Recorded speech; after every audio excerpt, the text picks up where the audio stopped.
कूर्म अवतार। आखिर क्यों लेना पड़ा भगवान विष्णु को कछुए का रूप?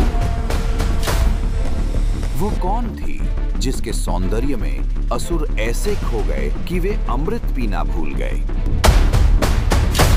मां तारा, पार्वती का वो रूप जिसने शिव को हलाहल विष से बचाया। राहु और केतु कौन है जिसका सिर और धड़ ब्रह्मांड में तैरता है?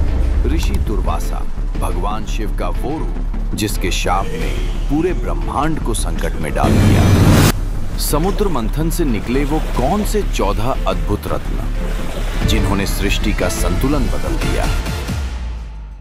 ये कहानी है उस ऋषि की जिनका नाम सुनते ही देवता भी कांप उठते थे। ऋषि दुर्वासा, भगवान शिव के रौद्र रूप का अंश, जिनका क्रोध प्रचंड अग्नि की तरह था। कहा जाता है उनका आशीर्वाद किसी को स्वर्ग दिला सकता था और उनका श्राप किसी का साम्राज्य नष्ट कर सकता था। एक बार ऋषि दुर्वासा अपनी तपस्या पूर्ण करके घर लौटे। उन्होंने अपनी अर्धांगिनी से कहा, ब्रह्म मुहूर्त से पहले मुझे जगा देना।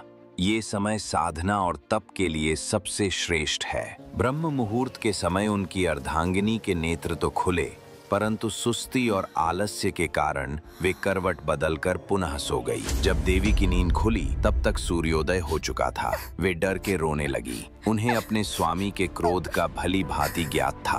आपते हुए स्वर में उन्होंने पति को जगाया। ऋषि दुर्वासा ने जैसे ही आंखें खोली, उनके भीतर का प्रचंड क्रोध ज्वाला बनकर फूट पड़ा। देवी, मैं वो हूं जिसने जगत को अनुशासन का पाठ पढ़ाया, और तुम मेरी अर्धांगिनी होकर भी समय की मर्यादा का अपमान कर बैठी। तुम्हारा ये अपराध अक्षम्य है। क्षण भर में उन्होंने अपनी पत्नी को श्राप दिया और वे भस्म हो गईं। ये वही दुर्वासा थे जो मर्यादा का पालन किसी भी कीमत पर करवाते थे। काल चक्र घूमता गया और एक दिन ऋषि दुर्वासा कैलाश पर्वत पहुंचे। देवताओं का भव्य सम्मेलन हो रहा था। सब देव उपस्थित थे सिवाय देवराज इंद्र के। देवर्षि नारद मुस्कुराए और बोले, नारायण नारायण। देखिए गुरुवर, इंद्र अपने अहंकार में इतने डूबे हैं कि शिव के आह्वान पर भी यहाँ नहीं आए।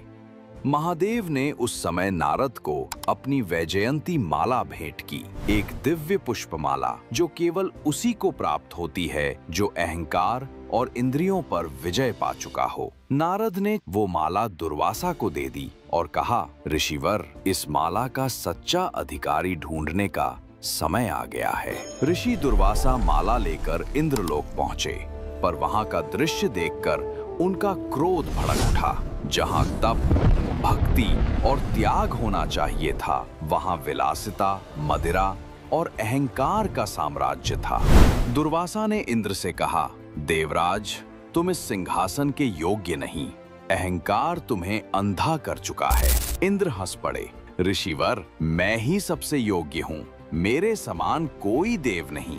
ये माला मुझे देकर आप स्वयं देख लीजिए। दुर्वासा ने वैजयंती माला इंद्र को सौंप दी। इंद्र ने उस दिव्य माला को सिर पर सजाने के बजाय अपने हाथी ऐरावत की सूंड में डाल दिया। हाथी ने माला को सूंघा, जमीन पर फेंक दिया और अपने पांवों तले कुचल डाला। ये देख दुर्वासा का चेहरा तपते सूर्य की तरह लाल हो गया। उन्होंने गरज कर कहा, मूर्ख इंद्र, तुमने केवल एक पुष्प माला का नहीं बल्कि महादेव का अपमान किया है और इसका परिणाम तुम्हें भोगना ही होगा। मैं तुम्हें श्राप देता हूं। आज से तुम्हारा स्वर्गलोक श्रीहीन हो जाएगा। तेरी शक्ति, तेरा वैभव और तेरा ऐश्वर्य सब छिन जाएगा। तेरा साम्राज्य भंग हो जाएगा। ये कहते ही दुर्वासा वहां से चले गए। स्वर्गलोक में परिवर्तन उसी पल से शुरू हो गया। जहां कभी सोने की आभा फैली रहती थी, वहां अब धुंधली धूसर छाया उतरने लगी। देवताओं का तेज बुझते दीपक की तरह मध्यम होने लगा। इसी बीच ये खबर असुरों के राजा महाबली तक पहुंची।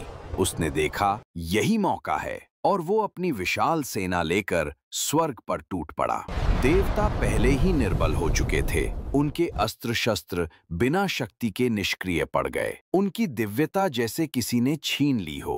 देवता युद्ध हार गए, इंद्र का सिंहासन छिन गया, स्वर्ग लोक पर असुरों का अधिकार हो गया। महाबली विजय के नशे में चूर होकर अमृत कलश उठा ले गया, पर तभी देवों और असुरों के बीच भयावह संघर्ष छिड़ गया।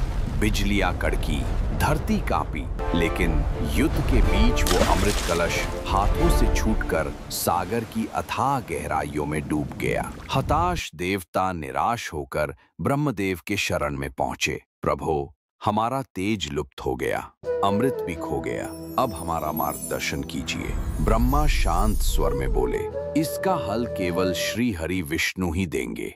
और फिर सब के सब भगवान विष्णु के समक्ष नतमस्तक हुए। विष्णु बोले, समय अभी असुरों का साथ दे रहा है, अभी युद्ध से नहीं कूटनीति से काम लो। असुरों से संधि करो और उनसे समुद्र मंथन में सहायता लो, वहीं से अमृत फिर प्राप्त होगा। देवताओं ने बलि के सामने प्रस्ताव रखा। बलि ने मुस्कुराते हुए पूछा, यदि हम तुम्हारा साथ दें तो हमें क्या मिलेगा? इंद्र ने उत्तर दिया, अमृत, ऐसा वरदान जो मृत्यु को भी पराजित कर दे। इन शब्दों ने बलि के भीतर अमरत्व की ज्वाला भड़का दी। यदि अमृत हम असुरों को भी मिलेगा तो हम तैयार हैं। और इस प्रकार इतिहास में पहली बार देव और असुर एक साथ एक ही लक्ष्य के लिए खड़े हुए। उनकी मंजिल थी समुद्र मंथन। मंदराचल पर्वत को मथानी बनाया गया, लेकिन प्रश्न था, रस्सी कौन बनेगा? तभी आकाश में महादेव की गरज उठी, हे वासुकी, अब तुम्हारा समय आ चुका है, इस मंथन के सारथी बनो। और वासुकी नाग अपने विराट स्वरूप में प्रकट हुए, इतने विशाल कि मानो 1000 सूर्यों का प्रकाश एक साथ फूट पड़ा हो। वासुकी नाग ने अपने आप को मंदारा पर्वत के चारों ओर लपेट लिया, पर संकट बढ़ता गया। मंथन शुरू होते ही मंदराचल डगमगाने लगा, उसका संतुलन बिगड़ गया। वो धीरे धीरे समुद्र की गहराइयों में धंसता जा रहा था। ये पर्वत तो डूब रहा है, अब क्या होगा? तब देवराज इंद्र ने हाथ जोड़कर प्रार्थना की, हे श्रीहरि, अब आप ही समाधान दीजिए। और तभी सागरों की गहराइयों से प्रकट हुए कूर्म अवतार स्वयं भगवान विष्णु, एक विराट कछुए के रूप में। उन्होंने मंदारा पर्वत को अपनी पीठ पर ऐसे थाम लिया जैसे माता अपने शिशु को थामती है। फिर आरंभ हुआ सृष्टि का सबसे बड़ा युद्ध, मंथन। देव और असुर दोनों ने वासुकी को पकड़ लिया। देवताओं ने मुख की ओर से पकड़ना चाहा, लेकिन असुर राज बलि गरजा, हमें लगता है तुम में कोई चाल है, मुख की ओर से हम पकड़ेंगे। देव मुस्कुराए, जैसी तुम्हारी इच्छा, हम पूंछ पकड़ लेते हैं। और फिर धरती कांप उठी, समुद्र गरजने लगा, आकाश बिजली से चिर गया। तभी उठा विनाश का तूफान, हलाहल विष। समुद्र से निकला प्रलयकारी कालकूट विष। उसकी दुर्गंध से दिशाएं थर्रा उठी। शिव प्रकट हुए, बोले, मैं इस विष को पीऊंगा। सृष्टि डरे नहीं, इस विष को मैं अपने कंठ में रोक लूंगा। उन्होंने विष पी लिया, पर वो इतना प्रचंड था कि स्वयं महादेव भी बेहोश हो गए। उनका शरीर नीला पड़ गया। मां पार्वती ये देख ना सकीं। उन्होंने अपना रूप बदलकर तारा का रूप धारण किया। उन्होंने महादेव का कंठ थाम लिया और कहा, हे नाथ, आपने संसार बचाया है, अब इसे मैं बचाऊंगी। ये विष अब 1 इंच भी आगे नहीं बढ़ेगा। सृष्टि स्थिर हुई, पुनः प्रारंभ हुआ मंथन। अब निकले कामधेनु गाय, इच्छाएं पूर्ण करने वाली। उच्चैश्रवा घोड़ा असुरों को मिला। ऐरावत हाथी देवराज इंद्र की शान बना। कौस्तुभ मणि विष्णु के सीने की शोभा बनी। अप्सरा स्वर्ग की शोभा बढ़ाने आई। माता लक्ष्मी स्वयं प्रकट होकर श्री हरि को पति रूप में चुना। चंद्रमा शिव ने मस्तक पर धारण कर लिया। शंख और सारंग विष्णु के प्रिय बने। समुद्र मंथन की इस महागाथा का सबसे महत्वपूर्ण और रोमांचक क्षण आ चुका था। समुद्र की लहरें उठ रही थी, आसमान बिजली की चमक से भरा हुआ था और धरती कांप रही थी, क्योंकि सबसे महान रत्न अमृत प्रकट होने वाला था। और फिर अमृत कलश लिए भगवान धन्वंतरी प्रकट हुए। वे देवताओं के वैद्य हाथ में अमृत कलश थामे थे। धरती और आकाश दोनों झूम उठे। सभी ने उस दिव्य क्षण का आनंद लिया। लेकिन असुरों की आंखों में केवल एक ही नशा था, अमर होने की प्यास। अमृत ये हमारा है, आज से हम ही अमर हैं। असुरों की ये चीख युद्ध का बिगुल बन गई। कुछ असुरों ने तेजी से अमृत कलश छीन लिया और देवताओं की पकड़ से दूर भागने लगे। तब भयानक युद्ध छिड़ गया। तलवारें टकराने लगीं, तीर उड़ने लगे और धरती शस्त्रों की गड़गड़ाहट से हिल रही थी। हर तरफ केवल विनाश और उथल-पुथल। पर तभी सृष्टि के संकट को देखकर भगवान विष्णु को एक विचार आया।